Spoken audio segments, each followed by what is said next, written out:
My daughter hasn't come out of her room since yesterday afternoon, when I told her I sold the piano she's been playing since she was 6, and my ex-husband just left my house 20 minutes ago after telling me I've destroyed the one thing that made her feel connected to his mother. The piano was a gift from my ex-husband's mother before she died. She was a music teacher, taught piano for 40 years, and when our daughter Emma started showing interest in music, she was overjoyed. She gave us her own piano, a beautiful upright that she'd had since the 70s. Emma was 8 when her grandmother died, and she took it hard. For years, the piano was everything to Emma. She practiced every day, took lessons, played in recitals. My ex-husband and I would sit and listen to her practice, and it felt like his mother was still with us somehow. Even after we divorced 3 years ago, the piano stayed with me because Emma lives with me full-time. About a year ago, Emma stopped playing. Just stopped completely. She started high school, got involved in other things, made new friends. The piano sat untouched in our living room, collecting dust. I asked her a few times if she was going to play, and she'd shrug and say, maybe later. 6 months went by, then a year. The piano took up a huge amount of space in our small living room. Every time I looked at it, I felt frustrated. We needed the room, and Emma clearly wasn't interested anymore. Last month, I brought it up to her directly. I said I was thinking about selling the piano since she wasn't using it. She said, okay, whatever. I asked if she was sure, and she said, yeah, she didn't care. I listed it online. A woman contacted me within days, said she'd been looking for exactly this kind of piano for her daughter, who was just starting lessons. She offered me $1,200. I accepted. The woman came yesterday with movers. They wrapped the piano carefully and loaded it into their truck. Emma was at school when they came. I thought that was better, that it would be easier if she didn't have to watch. When Emma got home, she walked into the living room and froze. She asked where the piano was. I said I'd sold it like I told her I was going to. She said she didn't think I was serious. I said I'd asked her directly if she was okay with it, and she'd said yes. She started crying. Not the kind of crying you can control, but the kind that comes from somewhere deep. She said that was Grandma's piano, and I had no right to sell it. I said it's been sitting unused for a year, and she'd told me she didn't care. She said she did care, she just didn't know how to say it. She said she'd stopped playing because it made her too sad to think about her grandmother,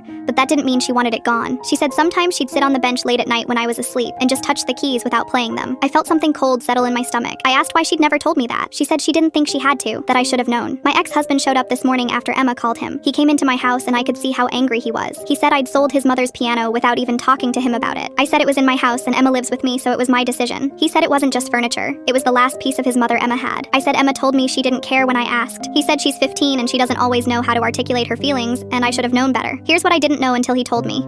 Emma has been having anxiety attacks at school. Started about 6 months ago. My ex-husband found out because the school called him when she had one during class. He said the school counselor told him Emma talks about feeling disconnected from family, from the things that used to matter to her. He said if I'd bothered to pay attention, I'd have seen she was struggling. I said that's not fair. I've been trying my best as a single parent. He said my best wasn't good enough if I couldn't see my own daughter falling apart. Am I the asshole?